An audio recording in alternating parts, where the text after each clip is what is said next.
झाडाच्या साली करतात तशा अंगाच्या साली काढल्या, रक्ताच्या डोहाच्या डोंगावरनं मात्र ते जराही दया आली नाही त्याला. मारणारा छत्रपती शंभूराजांना मारणारा सेनापती जाऊन म्हणतो औरंगजेबाला, जहापना माफ करना, जहापना माफ करना, छोटी मोह बड़ी बात कर दूंगा. इतने राजे देखे, इतने महाराज देखे, इतने वीर देखे, इतने शुरवीर देखे इन आंखों ने, लेकिन जबान देता हूँ अल्लाह की कसम, इस शिवा के बच्चे की जैसी औलाद आज तक नहीं देखी इन आंखों ने. मृत्यु भी घबरा जाए, इतना जलील किया उसको, लेकिन ना मुरद, जवान तो छोड़ो, सर तक नहीं झुका. अब क्या करे. औरंगजेबाला राग आला, सळी घातली आगे, तळपत सळी नजरेत घुसणारे 2 बोटाचं अंतर आहे. आखरी बार पुछराव संभा बात मान लो, जिंदगी से हाथ गवा बैठोगे. काय ऐकायचं काय रे तुझं. 3 प्रश्नाचे उत्तर, 3 सवाल का जवाब दो. जिन लोगों ने हमसे गद्दारी की उनका नाम स्वराज्य का खजीना और सल्तनत को सला. काहीच नाही सांगत, कर काय करायचं होतंय कर. साखरदंडाने बांधलं शंभूराजे, नजर वर करून छाती फुगून सतात, अरे नालाय का, काय मारायचं ते मार, काय जीवाची लागलाय खर्ची ते कर. सोबत अंगात शेवटच्या रक्ताचा थेंब आहे, सोबत श्वासात श्वास आहे, सोबत हा शिवाचा छावा. तुझ्यासारखे हलकट कुत्र ठेवून नजर झुकवणार नाही रे अवलाद हिंदूची आहे. जिथं जिथं रक्ताचा थेंब सांगेल ना, तिथे तिथं नवीन शंभूराजे उभा राहिल्याशिवाय राहणार नाही. एवढी ताकद रक्ताच्या थेंबात आहे. अरे मला मारशील पण माझ्या विचारांचं काय करशील. आहे का आजही आमची पोरं धर्मासाठी देह कोणाला लावतात. कौतुकाने फक्त काय असतं ना, एखाद्या मुळे नाव जातं, एखादा असतो ना चौकात, तिकडून आली बघ, तिकडून गेली बघ, माझी आली बघ, तुझी गेली बघ, हिचा कांदा असा, हिचा बांधा असा, हिची कम्मर अशी, हिचे गाल अशी, हिचे डोळे असे.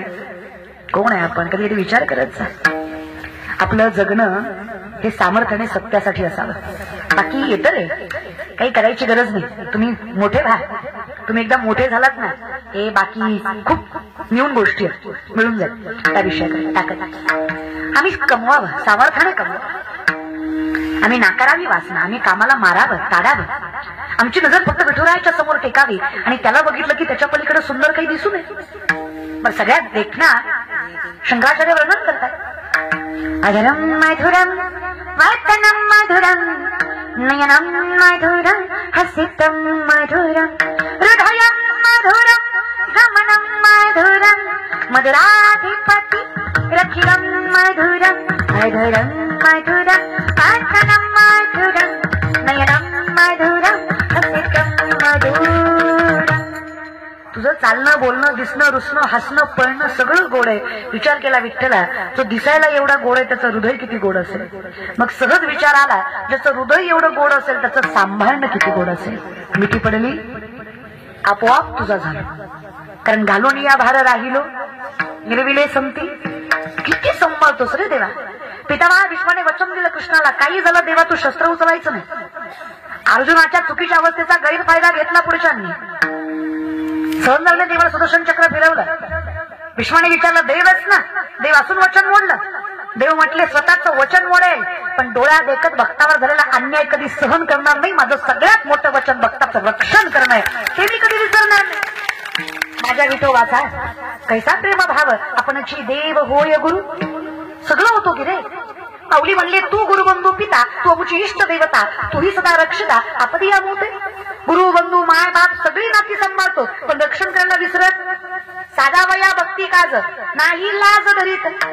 27 दिवस चोपड्याच्या बायकोचं बाळातपण साडी नेसून केलंस तू.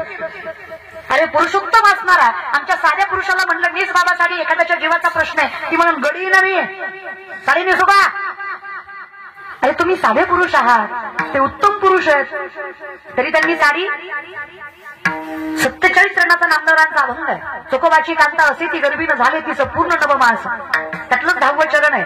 चोकोबाची वहीन झाला शारंग दर वहीने उडा दार हाता झाला शारंग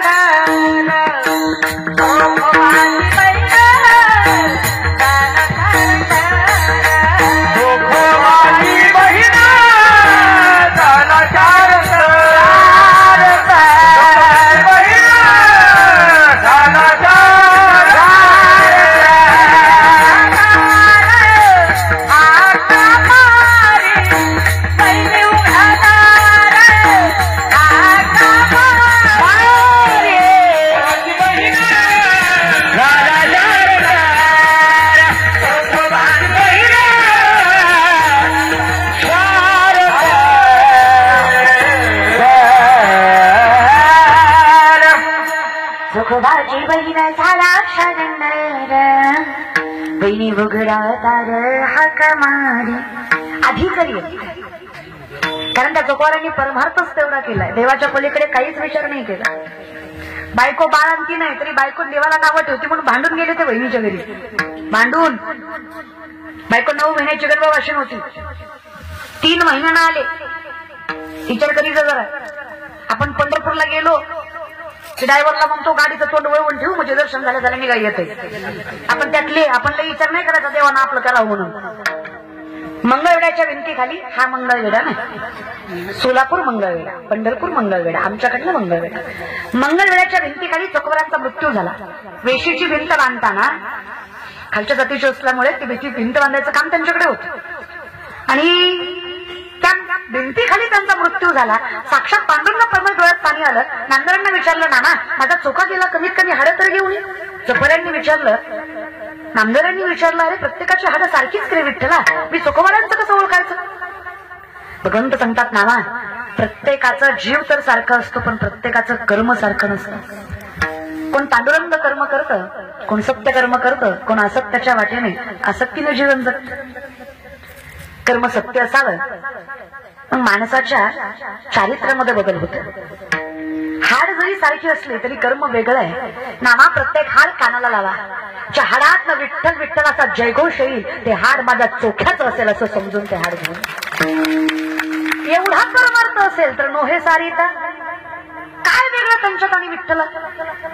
एवढी ताकद कधी निर्माण होते? माझे चित्त तुझे, मी कुठेही असावं माझं मन तुझ्या शरणात. आणि मन इतकं चंचल आहे, माऊली सांगतात विवेकाते बोल संतोषाशी इतकं चंचल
जाते.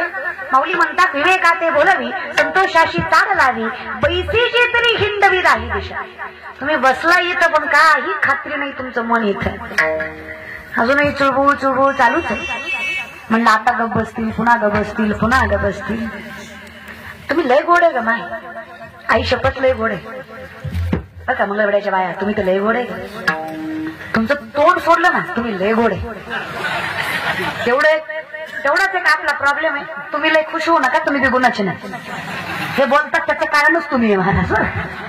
काय लागतं रे बायकोला? 2 शब्द प्रेमाने बोलत जा की अख्खा संसार सांभाळते तुमचा. बरं सगळ्याच सहन करते. सासूनं बोलावं, सासऱ्यानं बोलावं, जावनं बोलावं, नंदनं बनवावं, जगानं हिनवावं, अख्ख्या जगाने त्रास द्यावा, फक्त नवऱ्यानं म्हणावं सोबत आहे मी तुझ्या. बाई सगळी संकट एका पायावर सहन करण्याची क्षमता ठेवते, फक्त नवरा साथ देणारा भेटला पाहिजे. खरं नाही का माने? वाजवीत जा की कावा तरी आमच्यासाठी टाळ्या वाजवीत जा, वाजवीत जा. आयुष्य सांभाळतो आम्ही, टाळ्या वाजवीत जा. नुसते वाजतात तू बोल मी आहे, तू बोल मी बसलोय, तू बोल मी ऐकतो, तू बोल. येत नाही आपण कुणाच्या कीर्तनाला, तुझं नाव ऐकून आलोय, तू बोल. कशाला बसून वाजवत जा विनंती. खरं नाही का मा? संसारात कोण चांगला लागतो म्हणजे आयुष्य सुखाचं जातं. नाही मावल्या अगं तुम्ही माझ्या पार्टीच्या आहे म्हणून तरी बोला. तर बोलाय कुठं आपल्याला शिकवावं लागतं ग. नवरा बायकोचं भांडण लागलं, बायकोने तुम्हाला माझी कदर नाही. तुमचं घरदार शेतीबाडी आई बाप बहीण बाळा सगळं मी सांभाळ, सगळं मी एकटी सांभाळ. मी काय काय सांभाळ? नवरा म्हणणं सगळं मी सांभाळतो, तू फक्त तोंड सांभाळ. बोलतो का बाळा आपण? तेव्हा एक फळ सोडलं ना तर आपण खूप चांगले आहेत बायका. आणि खरं सांगते माऊली, पुरुषांना परमार्थ करावा लागतो तेव्हा देव भेटतो. बाईने संसार जरी सामर्थ्याने केला ना तरी तिला देव भेटतो. खूप ताकद माय तुमच्यात लय. The woman is an ideal manager. सगळ्यात मोठी व्यवस्थापक स्त्री आहे. मोठ्यातल्या मोठ्या उद्योजकाला जे व्यवस्थापन जमत नाही ना, ती रोजची गृहिणी आपल्या घरामध्ये दररोज करते म्हणून तिचा संसार सामर्थ्याने चालतो. अगं मला कौतुक वाटतं माझ्या आईचं. किती गरीब किंवा किती श्रीमंताची माय असू द्या, आजही माझी माय साबण संपल्यावर फेकत नाही. जुन्या साबणाची चिपळी ना साबणाला लाव, ठीक आहे तेवढेच एक आंघोळ डोके होती. आलेल्या कॅरी वगैरे कधी फेकत नाही, जपू जपू ठेवणार. काही नाही, तुम्ही नारळ द्या कीर्तनाच्या. आमच्या घरी नारळ सुद्धा वाया जात, नारळ सुद्धा भाजीला वापरला. इतकं मॅनेजमेंट असतं ना बायकांकडे, खूप ताकद आहे माय तुमच्या. अहो तुकोबांना परमात्मा भेटतो यात काय नवल आहे. आवलीसाठी सुद्धा येतच की. तुकोबांना 2 पत्नी रखमा आणि जिजा. हौसनं ऐकू नका, त्यांनी काय हौसनं केलं नाही. पहिली रखमा आहे, दुसरी जिजा आहे, जिला आवली म्हणतो आपण. त्या रखमेला बाळ होईना पण आईबापांना हट्टा खातर दुसरी करायला लावली. पण देवाचं गणित इतकं बेकार, दुसरी केल्यावर दुसरीच्या आधी पहिलं लिखू झालं. देव बी नाही खतरनाक महाराज. देव म्हणजे परीक्षा बघत असतो. देवाचं काय सांगायचं तुम्हाला. म्हणजे 2 बायका रखमा आणि म्हणजे दोन्ही छागीरदार. अहो तुकोबाची दुसरी पत्नी आवली, पुण्याचं सासर आहे तुकोबरायांचं, पुण्याचं माहेर आहे त्या आवलीचं. गुळवे सावकाराची पोरगी तुकोबरायची बायको आवली. 3600 एकर ऊस आहे तिच्या बापाचा. किती जागे आहे का तुम्ही? ऐकू येतात तुम्हाला? किती एकर ऊस आहे तिचा? 3600. आणि मंगळवेड्याच्या डोंगरावर नाही, पुण्यात आहे. एवढ्या जागीरदार बापाची आहे, पण नवऱ्याच्या घरी मिठासोबत भाकरी खाते. तुमचं बरं आहे ना? आपलं सहज विचारलं. अहो तुमची 3 टाइम खाती तरी माहेरी गेल्यावर म्हणते काय पाय जनावर भेटलं, मी हाय म्हणून सांभाळलंय, 3 ना खाऊन म्हणते. काय खरंय तुमचं? नाही खरंय म्हणा. आवली सारखी बायको भेटाय तुम्ही बी तुकोबा लागचाल ना. तुम्हाला 6च्या पुढे घर दिसत नाही, तुम्ही कशाला आवलीला सांभाळता? अरे खरंच रे, इथं बसलेले गोवा गुटखा तंबाखू दारू खाणारे पिणारे हातवरी करा. बरं इतकं व्यसनमुक्त नाव आहे. 18 वर्ष झालं कीर्तन करते त्याला. तोंडाकडे बघून कळतं कोण खातं कोण पितं. तेवढं कृपा आहे. आणि कसं आहे का रे, आणि काय पुढच्या पिढीला ज्ञान सांगणार आहेत तुम्ही? आता ही म्हातारी माणसं निष्ठी म्हणतात पोराय गेली पोराय गेली पोराय गेली. अरे पण का गेली? बिडी फुकू फुकू तुमची बाबाला काय म्हातारा दिसत नाही दादा याला. त्याचे हात तर कापतोय. मारुतीच्या वाट्यावर पत्ते चालतो. त्या ब्रह्मचारी मारुतीला राणी दाखवतोय. ही गुणाच फक्त पोरच वाया गेली. काय पण अवघड आहे बाबा. हा ना. आता या म्हातारा बायका सुद्धा दारात बसून आजकालच्या काय पोर येतोय, यांना काय लाज येतोय, आमच्या जमान्यात नव्हतं माय असं, आम्ही किती इज्जतीनं खाल्लं माय, किती कष्ट केलं माय, यांना काय झळय माय, सगळं ऐकतं भेटलं माय, होय ग माय. ऍक्सेप्टेड. जे जुन्या पिढीने सहन केलं आत्ताच्या पिढीला जमणार. जे तुम्ही कष्ट केलं आत्ता जमणार नाही. पण बोलून सांगण्यात मजा नाही ना ग माय. आत्ताची अवस्था विचित्र आहे. आता तुम्ही जर या वयात मिसरी चोळताय, तुम्ही नातीला काय शिकवणार आहे? अगं तुमच्या मिसरीच्या वासानं गोठ्यातल्या म्हशीनं दूध द्यायचं बंद केलं. इतका भंगार वास त्याच्या मिसरीचा. तुम्ही नातीला काय तोंड घेऊन सांगणार आहे? 1.5-2 वर्षाची नाती लेकरं असतात रे. ती म्हाताऱ्या तसंच मिसरी ना माचा त्याच्याच मुठी घेतात. बरं ताक जरी जास्त पिलं तरी झोप जास्त आहे. अंमली पदार्थ आहे हे. व्यसन म्हणजे अंमली पदार्थ.